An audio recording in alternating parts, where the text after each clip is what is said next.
জিহাদের ফরজের আইন ওই সময় রহিত হয়ে যাবে, কারণ ইয়াজুজ মাজুজের সাথে জিহাদ করার মতো শক্তি দুনিয়ার কোনো মুসলমানের থাকবে না।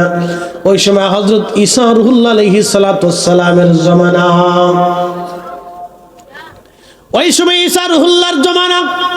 ঈসা রুহুল্লাহ আলাইহিস সালাতু ওয়াস সালামকে লোকেরা যা বলবো, ও ঈসা আপনি রুহুল্লাহ ছিলেন, কিন্তু এই নবীর উম্মত হয়ে দুনিয়াতে আসছেন, আপনি বিপদ থেকে বাঁচার জন্য আল্লাহর কাছে দোয়া করে দেন। তখন ইয়াজুজ মাজুজের জন্য ঈসা রুহুল্লাহ দোয়া করবে, আল্লাহ আপনি মেহেরবানি করে এই বিপদ থেকে আপনি আমরারে বাঁচায় দেন। ঠিক আপনাদের প্রত্যেকের ঘাড়ের উপরে এখানে দেখবেন একটা হার আছে। এই হারের এইখানে দেখবেন এই হার আছে, একটা উঁচু হার আছে এই ঘাড়ের এইখানে। এই হার বরাবর ইয়াজুজ মাজুজের পোকা হবে, ক্যান্সার হবে, এক রাতে পোকা লাগবে, এবং এক রাতে পোকার যন্ত্রণায় প্রত্যেকটি ইয়াজুজ মাজুজ মারা যাবে। কিন্তু আর একটা বিপত্তি ঘটলো, মারা যাওয়ার পরে তাদের দাফন করার মতো আর কেউ থাকবে না। কোটি কোটি শত শত কোটি কোটি ইয়াজুজ মাজুজের লাশ তামাম পৃথিবী ছড়িয়ে ছিটিয়ে আছে। গন্ধ বের হয়ে আসবে, দুর্গন্ধে মানুষের কষ্ট হবে। আবার লোকেরা দৌড়াই যাবে, আল্লাহর নবী ঈসা আপনি দোয়া করে দেন এই বিপদ থেকে যেন আল্লাহ বাঁচায় দেয়। ঈসা রুহুল্লাহ হাত বাড়াবেন, আব্বি বিপদ থেকে আপনি বাঁচায় দেন। সেই সময় আল্লাহর আকাশ থেকে বৃষ্টি শুরু হয়ে যাবে, সারা পৃথিবীতে বৃষ্টি হবে। পৃথিবীর এমন কোনো ইঞ্চি মাটি নাই যে ইঞ্চি মাটির মধ্যে বৃষ্টিপাত না হবে। বৃষ্টির কারণে তামাম পৃথিবী সয়লাব হয়ে যাবে।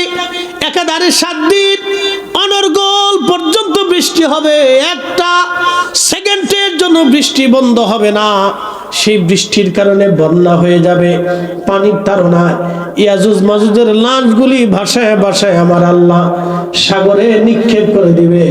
আবার নদী নালা সাগর নগর সব আবার পানিতে সয়লাব হয়ে যাবে। খুব মনোযোগ দেন।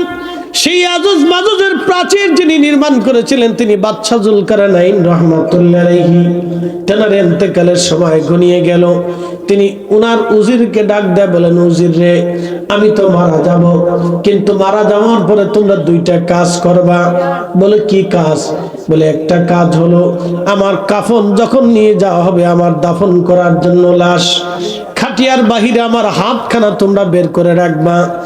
আর রাজকোষে যত সোনা দানা টাকা পয়সা আছে, স্বর্ণ জহরত মণিমুক্তা হীরা আছে, সবগুলি আমার জানাজার রাস্তা দিয়ে ওই রাস্তার নিচ দিয়ে তোমরা বিছায় দিবা। উজিরে ডাক দিয়ে বলেন, বাদশা বলেন কি, হাত কেন খালি রাখবো আমরা? আর আপনি এত বড় বাদশা, সোনা দানা কেন ওই কাফন বহনকারী ব্যক্তিদের পায়ের নিচে ছেড়ে দিব? যুলকারনাইন ডাক দিয়ে বললেন, এ উজির, তোমরা আমার হাতখানে এই জন্য বের করে দেবা যে আমার মতো পৃথিবীর বাচ্চা আজকে কবরে চলে যাচ্ছে, কিন্তু এই বাচ্চা এত বড় বাচ্চা হওয়ার পরেও শূন্য হাতে আল্লাহর দরবারের দিকে চলে যাচ্ছে, কোন সম্পদ সোনা দানা টাকা পয়সা কিছু নিতে পারে নাই। ও তোর পিছে পিছে ঘুরছে সামন, তোর পিছে পিছে ঘুরছে সামন, কোন দিন জানি তোর হয় সমন ঝারি। দেখ না মন ঝাঁক মারিয়ে দুনিয়াদারি, দেখ না মন ঝাঁক মারিয়ে দুনিয়াদারি। ভাই বন্ধু আপন জনা সঙ্গে তোমার কেউ যাবে না রে, ঠিক কিনা? ও তোর খালি হাতে একা পথে, ও তোর খালি হাতে একা পথে যাইতে হবে বন বেরি। দেখ না মন যাক মারিয়ে দুনিয়াদারি। বাদশা ডাক দিয়ে বলেন, উজির আমার হাতে এই জন্য বের করে রাখবা, পৃথিবীর বাদশা আমি, সারা বাদশা আমি, সারা দুনিয়ার বাদশা আমি, মাশরিকে আর মাগরিবে, শিমালে জুনুবে আমার মতো আর কেউ বাদশাহী করতে পারবে না। আল্লাহ তামাম দুনিয়ার বাদশা আমারে বানাইলেন। রে উজির, এই জন্য হাত কাফনের বাহিরে, খাটিয়ার বাইরে রেখে দিবা, দুনিয়ার মানুষ যেন জানে আমার হাত শূন্য, হাত নিয়ে বাদশা কবরে চলে যাচ্ছে।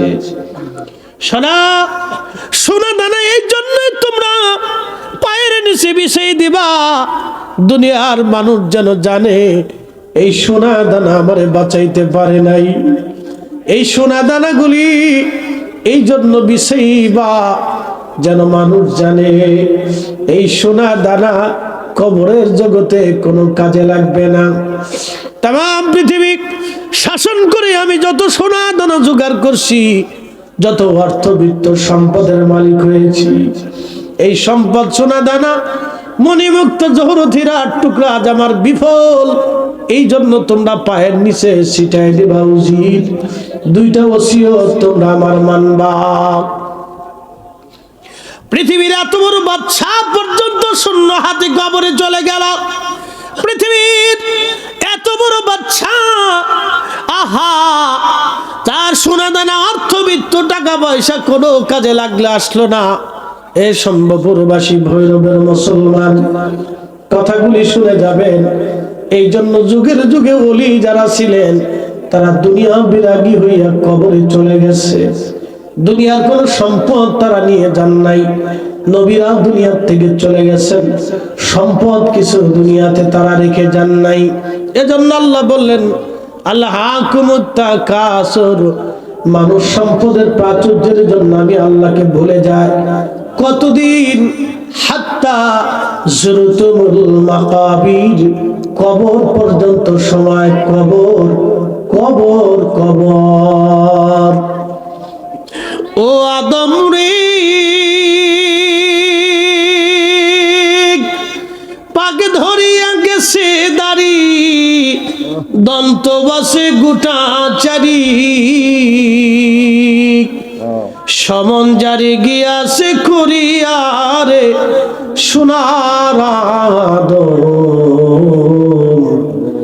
জিন্দগি তোর যাই ফাঁকি দিয়াম, জিন্দগি তোর যাই রে ফাঁকি দিয়া রে সোনার আদম, জিন্দগি তোর যাই ফাঁকি দিয়া। এ সম্ভবপুর মাসি,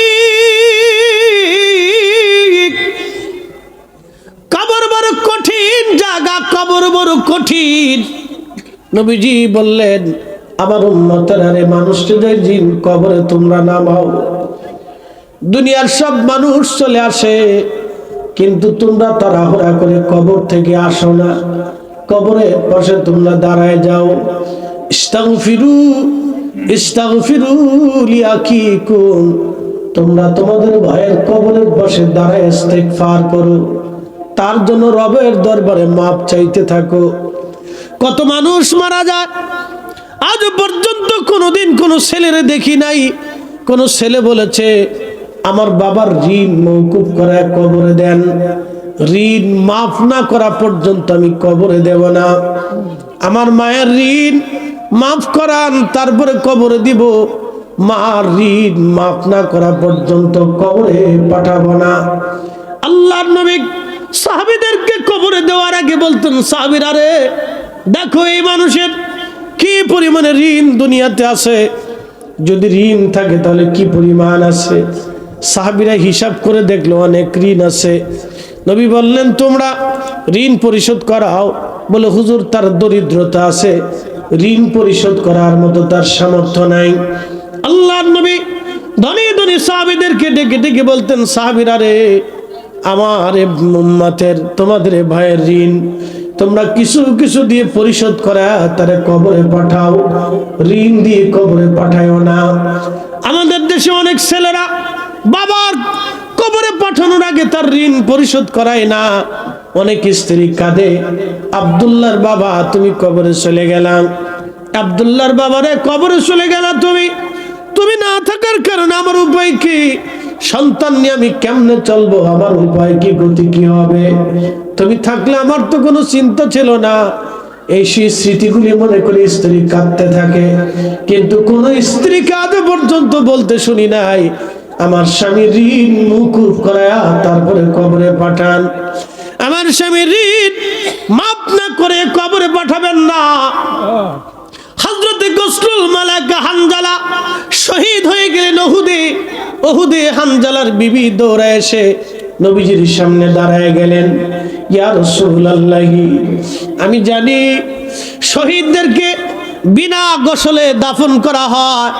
নবীজি, আপনার হানজালা ওহুদে সে শহীদ হয়ে গেছে, সে নাপাক, সে গোসল করে নাই, তার জন্য গোসল ফরজ ছিল। হুজুর, আমি স্ত্রী ছাড়া আর কেউ জানে না, সবার লাশ আপনি বিনা গোসলে দাফন দিয়ে দেন, কিন্তু আপনার হানজালার লাশ বিনা গোসলে দাফন দিয়েন না। একজন স্ত্রী কতটা সতর্ক হলে স্বামীর লাশ বিনা গোসলে কবরে দিবে, নামাইতে দেবে না। নবীর দরবারে এসে জানাই দিলেন, ইয়া রাসূলুল্লাহ, আমার স্বামীর লাশ কবরে নামানোর আগে গোসল দেওয়ায় নামান। বাংলাদেশে হাজার হাজার নারী আছে, কত স্বামী মারা যায়, আজ পর্যন্ত কোন স্ত্রী আমার কাছে এসে বলল না, হুজুর আমার স্বামীরা কাফন দাফন করার পরে আগে আমার স্বামী ঋণ মওকুফ করে কবরে পাঠান। সে ঋণ আছে, শুধু স্ত্রীরা নিজের চিন্তা করে, কিন্তু স্বামীর ঋণ মওকুফ করার কথা বলে না। মেয়েরা কাঁদে, ছেলেরা কাঁদে, কিন্তু ঋণ মওকুফ করার জন্য কোনো কথা তারা বলে না। ও শম্ভুপুরবাসী, কথাগুলি শুনে যাবেন। নবীজি বললেন, তোমরা তোমার ভাইয়ের কবরের পাশে দাঁড়াও। কত সময় দাঁড়াবে? একটা উট কুরবানি করার মনে চামড়া সিলাইয়া গোশত বানাইয়া মানুষের মাঝে বন্টন করে দিতে যত সময়, তোমরা তোমাদের ভাইয়ের কবরের পাশে তত সময় দাঁড়াও। তত সময় পর্যন্ত দাঁড়াও, দাঁড়াইয়া তার জন্য রবের দরবারে ক্ষমা চাও। আর কবরের পাশে দাঁড়ায় কোরআন পড়ো, জিকির করো, তালিম দাও তারে। কবরের পাশে দাঁড়ায় দোয়া করো। এই জন্য কিছু সময় পরে মুনকার নাকির আসবে, প্রশ্ন করবে, এই প্রশ্নের জবাব যাতে সহজ হয়ে যায়, সেই জন্য তোমার ভাইয়ের কবরের পাশে তোমরা দাঁড়ায় যাও।